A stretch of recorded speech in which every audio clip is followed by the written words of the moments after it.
Hola. Bueno, mientras voy dando la introducción o la bienvenida, hoy tenemos un tema súper interesante que está en tendencia y que nos tiene vueltos locos a todos, y es el tema de Bitcoin, esta nueva moneda digital que tenemos. Entonces, hoy tengo a un invitado súper especial que nos va a estar compartiendo el conocimiento que él tiene acerca de esta moneda digital y el cómo los emprendedores nos lo podemos utilizar este conocimiento a nuestro favor para seguir haciendo crecer nuestros negocios. Entonces, él es Jimmy Gutiérrez, se va a unir en este instante. Hola, Hola, ¿cómo estás? muy bien, ¿y tú? Excelente. Muchas gracias por aceptar la invitación. Qué bueno que estés aquí. Con mucho gusto. A mí me encanta compartir de esto que investigo y leo. Perfecto. Excelente, Jimmy. Pues mira, tú sabes que ahorita este tema del Bitcoin es un tema que está en tendencia, que hace, todavía me acuerdo, un par de años que estuve, bueno, un poco más que estuve en un multinivel, todavía escuché decir al líder como burlarse de esto, de que no, esas son puras estafas y que no sé qué. Pero ahorita ya lo vemos una realidad. Ya vemos incluso que hay negocios digitales que incluso ya pueden empezar a cobrar con Bitcoin. Tan solo pues El Salvador ya acepta este tipo de monedas y se me hace un tema sumamente interesante y que a pesar de ser un tema tendencia, todavía no tenemos el conocimiento básico siquiera como para saber qué es Bitcoin. Entonces, pues aprovechando de lo que tú conoces, pues compártenos para empezar, ¿qué es Bitcoin?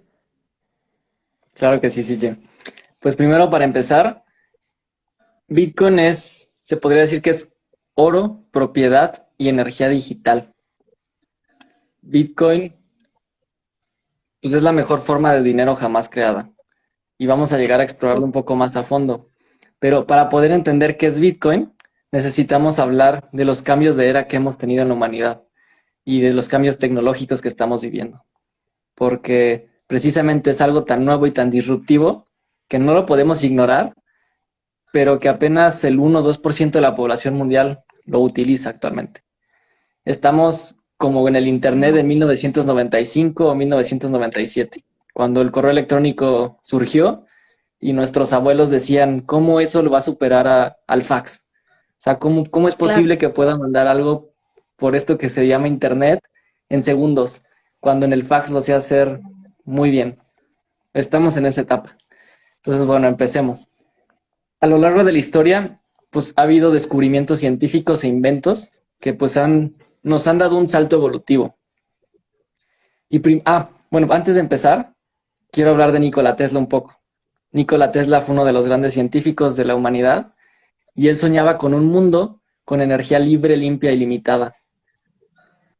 Y Tesla decía que si queremos entender el universo, necesitamos pensar en términos de frecuencia, vibración y energía. Entonces, estas tres Claro. palabras van a ser clave a lo largo de esta plática. Primero empecemos por Perfecto. ¿tenías una Frecuencia, pregunta? vibración. Perdón, frecuencia, vibración y energía. Ujú. Perfecto. Yo también voy tomando mis notas. Excelente. Pues mira, empecemos con el fuego. El fuego, pues aproximadamente lo descubrimos hace 500,000, en el 500,000 antes de Cristo, fue lo que nos empezó a distinguir de los animales. ¿Por qué? Porque el fuego es una forma de canalizar nuestra energía y a través del fuego pudimos protegernos de los animales, pudimos darnos calor y pudimos cocinar la comida. Y imagínate, cuando comíamos crudo, ¿cuánto debía haberse tardado nuestro cuerpo en absorber y digerir ese alimento? Y con el fuego nos ahorramos horas de digestión, cosa que permitió, yo creo, que nuestro cerebro se desarrollara y pudiéramos. Y ahora vamos a dar un salto cuántico hasta el siglo XV. La imprenta fue uno de los grandes inventos que tuvimos porque nos permitió escribir. O sea, ya lo habían hecho en la antigüedad en las paredes y todo, pero hasta el siglo XV lo logramos industrializar y logramos empezar a guardar nuestra información en papel. para durar milenios y para transmitirla. Después llegamos al microscopio en el siglo XVII, que el microscopio nos permitió conocer de manera más, pues, anatómica nuestro organismo. Y de ahí, pues pasamos al siglo XVIII, que fue el inicio de la era industrial, cuando descubrimos la máquina de vapor. Y pues este siglo fue muy importante porque todas nuestras estructuras sociales y económicas siguen viviendo como si estuviéramos en esa era. Cuando empezó a surgir la industria, empezó a surgir el trabajo, los sindicatos, y cuando empezamos a producir en masa muchas cosas. De ahí, en el siglo XIX, dimos un salto evolutivo en esta manera en la que logramos canalizar la energía y crear cosas que permanezcan. Surgió la electricidad, o sea, antes de la electricidad teníamos que cazar ballenas para sacar el ingrediente de las velas y poder darle luz a nuestras ciudades. Y pues era un acto atroz, ¿no? Entonces el poder utilizar esta electricidad para darnos luz en todo el mundo, pues fue un invento increíble. Luego tenemos el acero, o sea, todas nuestras estructuras físicas, las casas y todo están hechas en su mayoría de acero, porque el acero es un material muy duradero, muy sólido y difícil de romper. Y sin el acero no podríamos tener estos grandes edificios y estas grandes estructuras que pues han resistido hasta terremotos. Tenemos el aluminio, que el aluminio, sin el aluminio no podríamos tener aviación, porque se requiere ese material para volar. O sea, el acero es muy pesado y no permitiría que voláramos. Entonces el aluminio fue otro descubrimiento de ese siglo que nos ayudó a trascender y a permitir a viajar de un país a otro o miles de kilómetros de distancia de manera más fácil. Por ejemplo, el acero con los barcos. O sea, el poder hacer barcos de acero en vez de madera, pues aumenta su resistencia y su capacidad. Y pues por último, en este siglo XIX está la Standard Oil Company. Seguramente has escuchado de John Rockefeller, que fue el que fundó esta empresa y que fue uno de los magnates y personas más ricos del siglo XIX. Él hizo Sí, una maravilla ingenieril porque logró estandarizar todos los procesos de petróleo. O sea, el petróleo podríamos decir que es otra manera de canalizar nuestra energía, porque a través del petróleo, pues pudimos darle alimento a nuestros carros y pues de manera más efectiva poder trasladarnos, ¿no? En esencia, más los plásticos y todos sus derivados.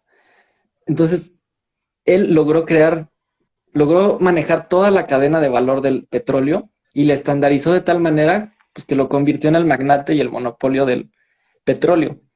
Y todo lo que se creó como en consecuencia a eso, pues permitió que lo usáramos de manera más eficiente y que surgieran otras aplicaciones. De ahí en el siglo XX, pues todo empezó a cambiar, o sea, a finales del siglo XX en esencia, porque fue cuando surge el Internet. Y ahora, en lugar de comunicarnos solo por papel y por fax, surge algo nuevo que se llama Internet, que están en una red y que nos permite comunicarnos sin movernos de nuestro lugar, como ahorita lo estamos haciendo, claro. instantáneamente. Sí, sí, sí. Además de la penicilina, que la penicilina nos ayudó a, pues, atacar mejor las enfermedades. La medicina y toda la industria farmacéutica que se desarrolló nos permitió a prolongar nuestra vida. O sea, la pasada pandemia que tuvimos hace más de 100 años, pues todavía mataba a gran parte de la población, más del 20%, a veces hasta la mitad. Y ahorita no llegamos ni al 5 ni al 10%. Y logramos, de cierta medida, atacarla eficientemente en términos médicos. Nuestras estructuras no estaban preparadas, pero ya no se murió ni el 5% de la población mundial por esto. Y el Internet fue un parteaguas, porque empezó la era de la información. A partir del Internet ya no estamos en la era industrial. Y el Internet fue lo que en cierta medida permitió que en el 2008 surgiera Bitcoin y surgiera blockchain. Ya, ese Sí, dato no lo sabía. Lo que sí recuerdo es que una vez, pero era como que en el 2016 más o menos, me llegó un correo de que se invertía como, que eran como, era $1, me parece, en algo así como de Bitcoin, me iba a hacer multimillonaria y no sé qué. Y ahora me arrepiento de no haber.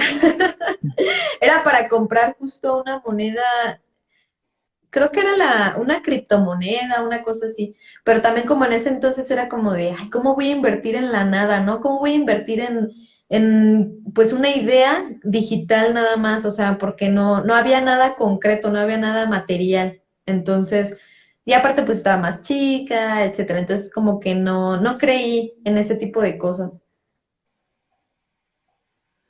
sí, no, si hubiéramos entendido eso, estaríamos en otra situación ahorita, pero pues al principio solo los Sí. geeks o estos tecnólogos que sabían de programación y de encriptación fueron los que lograron entender esto que se venía. Y para entender un poco más esto de Bitcoin, también nos podemos regresar a la Segunda Guerra Mundial con Alan Turing, que es más conocido por su película The Imitation Game, que Alan Mm. Turing fue un matemático que logró descifrar el código nazi. Los nazis se mandaban mensajes encriptados que eran indescifrables, era lo que los mantenía a la vanguardia en la guerra.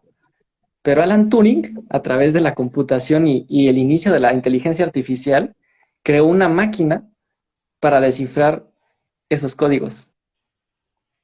Entonces, digamos que tenemos ya más de 50 años investigando en la creación de Bitcoin o de este dinero digital, desde que el Internet estaba surgiendo. Wow. Pero para entender un poco más a fondo qué es lo que se viene con esto del blockchain y el Bitcoin, vamos a hablar de exponencialidad. Cómo es que todo está creciendo de manera, pues, acelerada, tan acelerada que nos está rebasando. Y Total. pues voy a empezar con este ejemplo. Imagina que ahora te doy, que hoy te pudiera dar $1 millón o te diera 1 centavo que se duplica por 31 días. ¿Qué elegirías? No, pues el centavo. Efectivamente, el centavo en 31 días se convertiría en 10,7 millones de dólares aproximadamente. Bueno, si habláramos en Ya, dólares. Pero claro. a ver, vamos a ver si lo captaste. El inventor del ajedrez se lo llevó a un hindú, a un rey hindú. Y este rey hindú, muy contento por este invento, le dijo, oye, ¿qué quieres a cambio de este gran invento que hiciste? Y le dice, quiero un grano de arroz que se duplique por cada cuadro de ajedrez que existe, que hay en el tablero. Y dice, ok, pues este cuate no me pidió nada, pues padrísimo. Un grano de arroz se convirtió en 2, luego en 4, luego en 8, luego en 16. Y pues iba todo bien, ¿no? Hasta que pasaron semanas y ya no le alcanzaba a juntar el arroz. Se dio cuenta que el dueño del ajedrez lo había timado. Entonces lo manda a matar porque dice, no, este me vio la cara. Ajá. Y pues bueno, haciendo cuentas, ¿cuánto crees que equivaldría? No sé si tienes un estimado. No sé cuántas cuadritos de ajedrez hay. Son 64. No es cierto, son... Ah, sí, son 64 cuadros en un tablero de ajedrez. O sea, el dinero en lugar de 31 veces se duplicaría 64. ¿Y cuánto es? Pues es un número Mucho. casi como inalcanzable. Son 18 quintillones de granos de arroz. Un quintillón es ¡Wow! uno y 18 ceros. No manches. No, Lo pues que él sí. pidió, lo que él pidió a cambio equivale a más de medio trillón de toneladas de arroz. Un trillón son un uno y 12 ceros. O sea, todavía es muchísimo. Y para que te des una idea de qué implica esto, es la producción actual de arroz en el mundo es de 0,5 billones de toneladas al año. O sea, ¡Wow! más de 1,000 veces, lo- más de 1,000 veces era lo que pedía. ¡Wow! Sí, lo timó. Yo creo que tampoco entendía el alcance que iba a tener. Claro. Pero bueno, vamos a ver si ya lo captaste. Ajá. tenemos A una ver, hoja de vamos a ver. papel. La hoja de papel, si la doblamos a la mitad, se puede doblar máximo 7 veces. En el séptimo doblez, pues tiene un grosor de aproximadamente, creo que 0,5 centímetros. Ujú. Si se pudiera doblar una hoja de papel 50 veces, ¿qué grosor tendría? A ver, ese grosor, ¿cuánto era? ¿Cuánto dijiste que era? 7 veces es 0,5 centímetros, 0,5 centímetros. más o Y menos. si se pudiera doblar, ¿cuánto? 50 veces. Bueno, pues haces la multiplicación, ¿no? Yo no tengo una calculadora a la mano. Lo No, en podría hacer aquí, estimado, o pero sea, en distancia, ¿cuánto crees que sea? ¿De aquí a dónde? ¿O de dónde estás? No sé. ¿Qué grosor tendría, crees? ¿De dónde a dónde? Ay, no, ni idea. Ya dinos. La persona que más se ha acercado cuando hacen esta pregunta ha dicho Ajá. que es del piso al techo y no Ok, está ni cerca. La verdadera ok. distancia, si se pudiera doblar 50 veces, sería la distancia de la Tierra al Sol. O sea, 149 millones de kilómetros. Sí, no, pues no. Jamás hubiera respondido esa pregunta. Bueno, y ahora aterrizándolo al Bitcoin, o sea, tú nos estás sugiriendo, para entender al Bitcoin tenemos que entender este tema de la exponencialidad. Entonces, sugieres que, bueno, no sugieres, o sea, lo que nos estás tratando de encaminar es que justo el Bitcoin, o sea, su valor radica en justo en este tema de la exponencialidad. No, lo que estoy tratando Ok, de explicar es que estamos en otra era. O sea, ya no estamos en la era ok. industrial y nuestros sistemas Ah, ok. siguen diciendo necesitamos más trabajos, necesitamos más Ya. servicios públicos que nos paguen todo y no hay forma de que alcance. De hecho, ahorita voy a explicar lo que implica nuestro costo de deuda a nivel mundial. Pero estoy llegando a esto porque Bitcoin es un cambio de paradigma totalmente. O sea, es algo nuevo que está separando el dinero del Estado, porque Bitcoin no tiene un dueño. O sea, no hay ningún CEO, ningún banco central, ninguna empresa o gobierno que lo controle. O sea, su algoritmo, porque es un programa matemático, está creado para que solo haya 21 millones de Bitcoins. No va a haber más. Eso lo hace el activo Oh, más escaso de la Tierra, menos el ok. tiempo. El tiempo es lo más escaso que hay. Pero fuera del tiempo es, creo que, lo más escaso que existe. Pero la diferencia es que su escasez está garantizada. Nadie puede crear más de 21 millones de Bitcoin. Y para entender un poco más qué es Bitcoin, hay un Ujú. concepto olvidado en economía que se llama sound money. Sound money no sé cómo traducirlo, pero ese término surgió por el oro, porque la manera en la que comprobaban si el oro era real era mordiéndolo o viendo qué sonido tenía. Pero tratándolo de traducir a nuestros términos actuales, el sound money debería ser, el dinero tiene que ser escaso, tiene que ser difícil de producir y no tiene que ser coercitivo. ¿Por qué nuestro dinero actual es coercitivo? Porque aquí en México no podemos usar el dólar. O sea, no podemos comprar cosas con dólares más que en las fronteras. Y si queremos estar aquí en el país, estamos atados a sus reglas, sus leyes y todo. Y no podemos salirnos del peso mexicano ni aunque queramos, al menos que nos vayamos a otro país. Bitcoin no es coercitivo porque tú puedes entrar o salir y no pasa nada. Pero también aquí podemos hablar de otro concepto que es la civilización o Estados Unidos, pero en general la civilización se formó con tres principios. El principio de la vida, el principio de la libertad y el principio de los derechos de propiedad.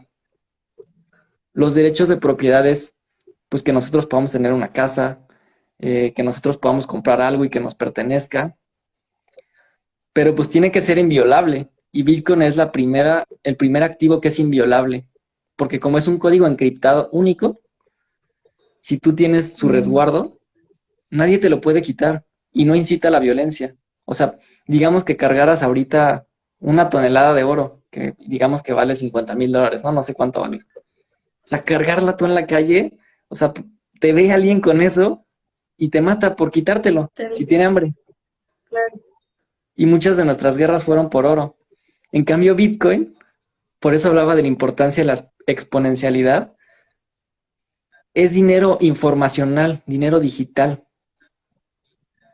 que podemos mover a lo largo del espacio-tiempo en esta red llamada Ok. Internet o en este nuevo mundo digital.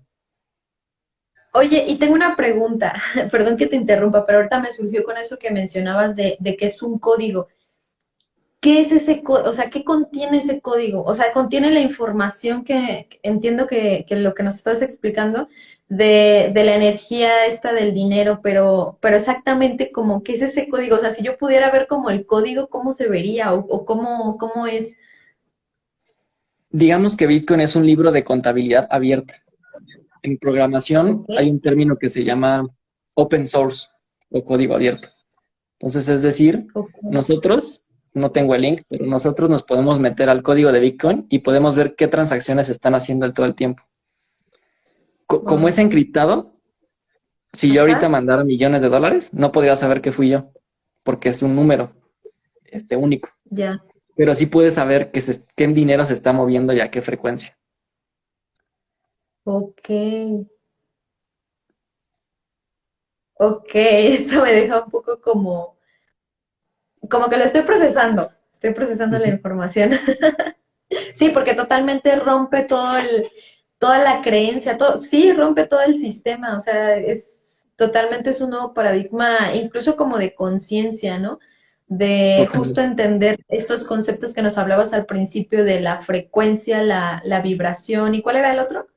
La energía. La Sí. energía, por supuesto. Y en ese sentido, Oye, qué interesante. Ajá, ¿por qué Bitcoin es energía? ¿Y por qué el dinero es energía?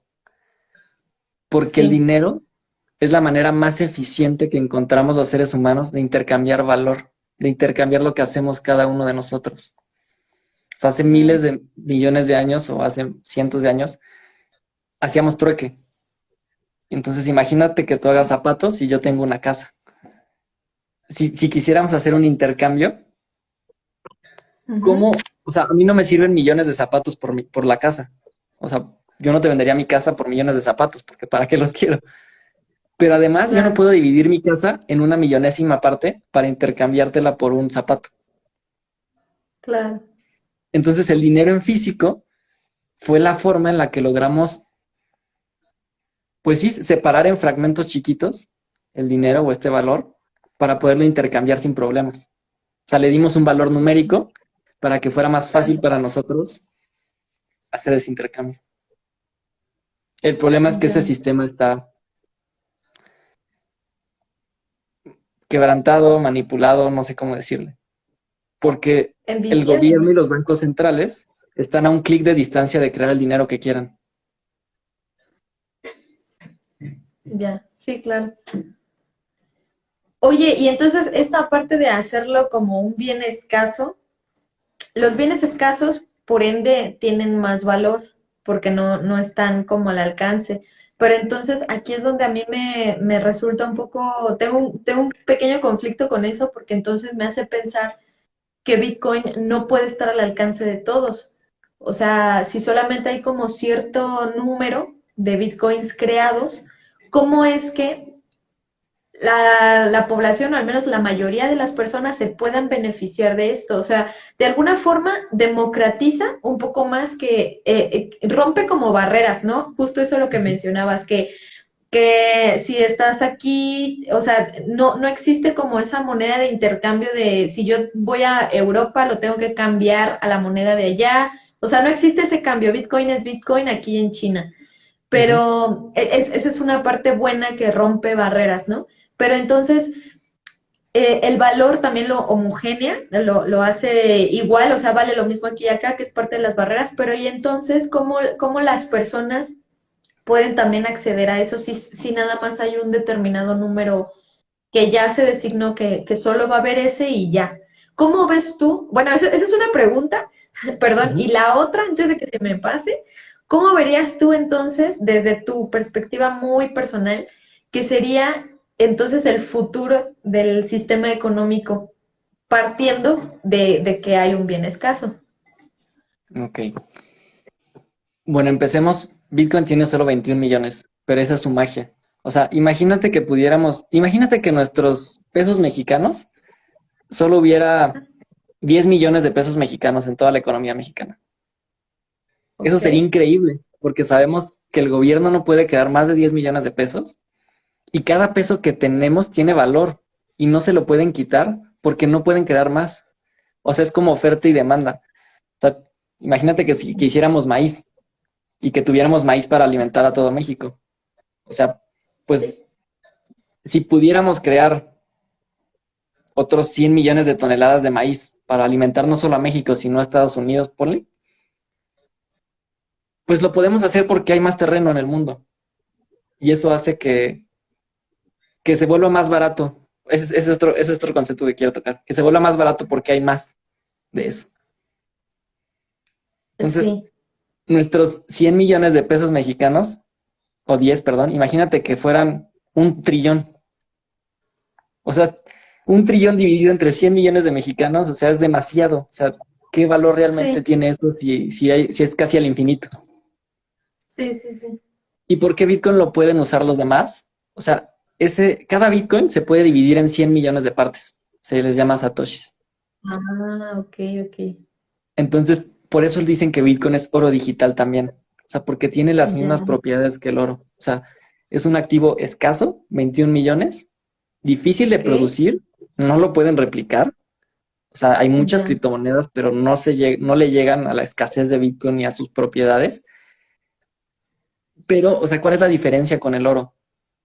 O sea, el oro, imagínate cómo divides una tonelada de oro en partes chiquitas para intercambiar un chocolate. O sea, es Sí, muy sí. difícil. Y en cambio esto, como es Sí. digital, pues tú lo divides en un satoshi de los 100 millones y ya puedes comprar un chocolate, digamos. Oye, otra pregunta, perdón. Ahora con lo que mencionas, entonces, para empezar a aclarar o empezar a categorizar, o sea, Bitcoin es una criptomoneda, pero entonces, yo también había escuchado esto, de que existen como muchísimas criptomonedas, entonces estamos hablando de punto y aparte, o sea, no es, estamos concentrándonos en un tipo de criptomoneda que es el Bitcoin, ¿es así? Ujú. O sea, Ok. para la SEC, que es la máxima autoridad de finanzas de Estados Unidos y de empresas, Bitcoin ya es una propiedad.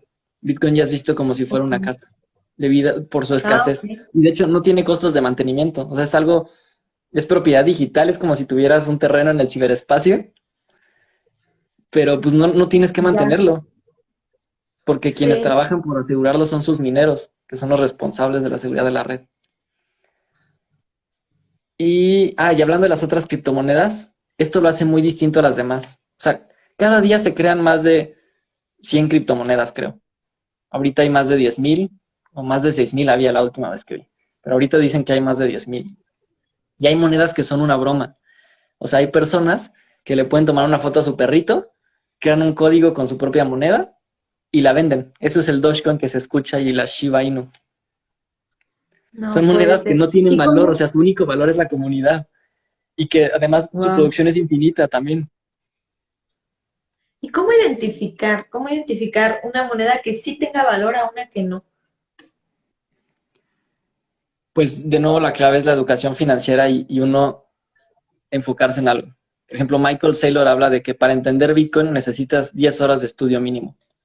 Entonces él te dice, Ok. nadie que ha estudiado Bitcoin 100 horas puede decir que no sirve. O sea, si dice que no sirve es porque no se ha dado ni 10 horas para estudiar qué es. Ya. ¿Y ¿Y cuáles cómo lo serían como distingues? los... O sea, regresemos al sound Ujú. money. O sea, sound money, que es el dinero más valioso que debe existir, tiene que ser escaso, tiene que ser difícil de producir y tiene que ser no coercitivo. Las otras criptomonedas, digamos que no son coercitivas, porque tú también puedes comprarlas y ¿no? Y entrar y salir. Difícil de producir, pues ya vimos que no es difícil porque salen, bueno, nosotros no sabemos porque no sabemos programación, ¿verdad? Pero Sí. podríamos crearlas sabiéndolo y pues vemos que surgen 100 al día, entonces, ¿qué tan escaso es? Y, y su producción. O sea, lo que yo siempre me fijo es en la producción. Ok, este proyecto está interesante, vamos a ver. ¿Cuántas Cardanos hay? Que es un proyecto que me gusta. La producción de Cardano es de 45 billones de monedas. Entonces, Cardano ahorita tiene un valor de $1. Y digamos que Cardano puede valer en su market cap o capitalización de mercado $1 trillón. La primera pregunta importante es, $1 trillón es lo que vale más o menos Facebook ahorita. ¿Este proyecto es algo tan grande como Facebook? ¿Va a llegar a ser tan disruptivo como es Facebook para poder valer $1 trillón? Y además, si tuviera $1 trillón, divides su capitalización de mercado, 1 trillón, entre su producción, 45 billones, y te da un valor de aproximadamente $20. Wow. Entonces sí, va a subir 20 veces de aquí a $20, pero ese proyecto en realidad va a valer lo que vale Facebook. Ya. Entonces digamos que esas son maneras de ver. Y Ok. la otra, tú mencionaste hace rato una palabra muy importante, que es el valor. O sea, Bitcoin nos está haciendo replantear qué es el dinero, cuál es el rol del gobierno, pero más que nada, también nos está haciendo preguntar algo todavía más difícil de visualizar, ¿qué es el valor? Claro. Bueno, ¿y qué es el valor? Para ti, ¿qué es el valor? Pues si seguimos en estos términos de frecuencia, vibración y energía, Ujú. algo que tiene valor, pues tiene que ser escaso. No necesariamente solo escaso, porque somos seres emocionales, ¿no? Entonces tiene que representar algo para nosotros. Pero digamos que Claro. para que tenga una armonía global, pues sí tiene que ser escaso, porque si no, alguien puede crear más de eso y va a corromper el bienestar económico del lugar. Sí, pues pasa lo que tú mencionas, ¿no? O sea, ley de oferta y demanda, pues pierde su valor, porque está tan al alcance, está tan accesible, que pierde su valor. Es también en parte muchas de las cosas que a veces pasa con lo digital, ¿no? Que hay tanto contenido de valor que gratuito, que luego a veces, bueno, no siempre ocurre, pero luego a veces muchas personas están como solo buscando lo gratuito, ¿no? Pero bueno, eso ya es como otro tema. Digo, aquí funciona también la parte exponencial de que muchos se han dado cuenta justo de que puedes crear dinero de otras maneras, de esta parte exponencial como es la cuestión de crear un producto digital y lo vendes exponencialmente.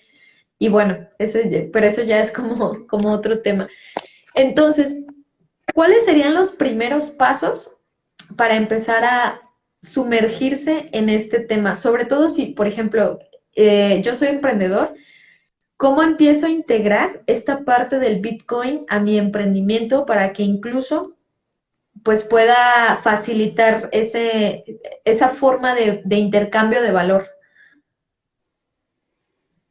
Pues lo primero es, mínimo se tienen que dar 10 horas de estudio de Bitcoin.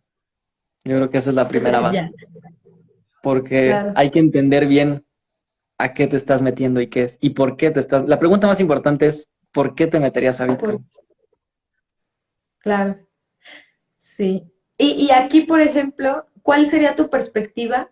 Una, de entrada podríamos pensar que porque es tendencia, ¿no? Y entonces vamos como rebaño de salió esto nuevo y todos, oh, vamos para allá.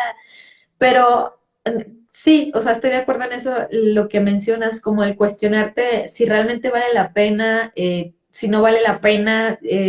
Desde tu perspectiva, ¿tú le recomendarías a un emprendedor, por ejemplo, alguien que va iniciando, que se pueda meter a eso? O sea, ¿podría ser una prioridad o no podría ser una prioridad? ¿Qué tan importante o qué tan relevante puede representar esto de Bitcoin para la vida de un emprendedor que va iniciando, por ejemplo? Pues yo creo que es un imperativo económico. Y te voy a hablar un poco de Michael Saylor, que es el principal inversor institucional de Bitcoin. Michael Saylor te explica Ok. que él entró a Bitcoin. ¿Por qué? Porque en marzo del 2020, que fue el crash que hubo en la bolsa de valores y todo, él no creyó que la bolsa se fuera a recuperar tan rápido. Y su empresa tenía de reserva 100, ponle que $100 millones, tuviera ahí sentados en el banco. Entonces él dijo, ¿qué hago con estos 100 millones de dólares que tengo en mi bolsa? Dijo, no puedo comprar otra empresa porque o sea, aquí hablamos ya de empresas grandes, ¿no? Y que ya entraron en la etapa de madurez. Entonces él dijo, no me sirve ya de mucho comprar otra empresa porque no voy a generar más valor del que ya doy. O sea, es muy difícil. Dice, yo estoy compitiendo con Microsoft. Entonces, tengo que encontrar otras maneras de ser competitivo porque ese gigante me está comiendo. Pero dijo, además, ¿cómo le doy valor a mis inversionistas, a mis stakeholders? Dice, porque estos 100 millones de dólares, si los dejo aquí, como el gobierno está imprimiendo mucho dinero y hay inflación, su poder se está reduciendo. Entonces no me sirve de nada tenerlo. Entonces dijo, ¿qué hago? Compro un bono, que estos bonos del tesoro son como CETES aquí en México, sí, que ni siquiera cubren la inflación. O sea, dije, dice, si yo hubiera llegado con mis inversionistas diciéndoles, voy a comprar bonos que me paguen 2% a 30 años, se hubieran reído de mí. Dice, porque el S&P 500, que es el fondo que sigue la bolsa de valores, las 500 empresas más importantes, estaba creciendo a más del 20% anual. Dice, entonces, mi inflación no era el 5% que estaban diciendo las empresas. O sea, mi inflación realmente era el 20%, porque ese era mi costo de capital. Yo tendría que haber comprado S&P 500 para cubrir la inflación. Entonces, dice que todo esto él empezó a cuestionarse. Dice, porque además, dice, si la inflación digamos que es 10%, 15, 10% creo que fue el valor que dio. Dijo, mi empresa tendría que estar creciendo más del 10% anualmente. Y eso no es fácil. No es fácil que mantenidamente crezcas más del 10%, 15. Sí, Entonces, claro.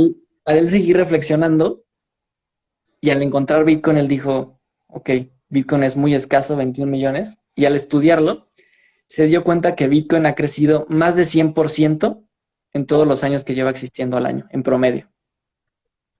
O sea, por ejemplo, un Wow. Bitcoin costaba 180 pesos en 2010, 2011 creo. Ahorita un Bitcoin cuesta 700,000 pesos. Wow. 700,000 pesos. O sea, Ujú. más que una casa de un rango social incluso. Sí, Mucho más. ese es el poder de la escasez, que Sí, lo que tienes aumenta su valor en el tiempo. O sea, porque la demanda va a aumentar. O sea, es algo que necesitan billones de personas, pero solo hay 21 millones. Entonces, como cada vez vas a poder comprar menos de eso, pues tiene que subir de valor. claro. Entonces, digamos Wow, que en pues, conclusión, Bitcoin es ajá. la mejor forma de protegerte contra la inflación, al menos la que yo he Ok. encontrado. Porque de nuevo él dice, si tu costo de inflación es el S&P 500, ¿cuántos tienen la capacidad de comprar ese fondo? Creo que cuesta como 20,000 pesos cada acción del S&P 500. En cambio, Wow. Bitcoin lo puedes comprar desde 100 pesos y es tu seguro contra el sistema. Por si el sistema falla, por si el gobierno se vuelve loco y hace tonterías, te protege tu integridad monetaria y tu energía de vida a largo plazo, porque es muy Wow. volátil todavía. O sea, y digamos que en Bitcoin, corto plazo son 4 años, mediano plazo son 10 años y largo plazo es para toda la vida. Ok. Wow, pues realmente son temas y son conceptos sumamente interesantes.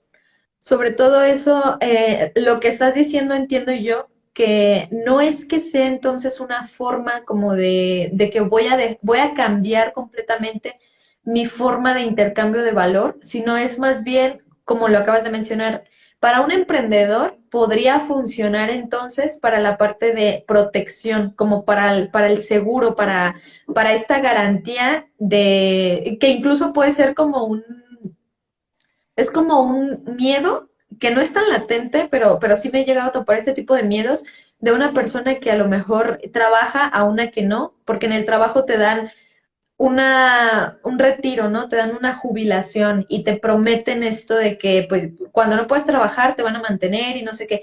Y entonces, preguntándole a un empresario que conozco, le dije, oye, ¿y para ti, cómo lo pagas? O cuando eres emprendedor, ¿tú sigues dando mensualmente a alguien para tu retiro o algo?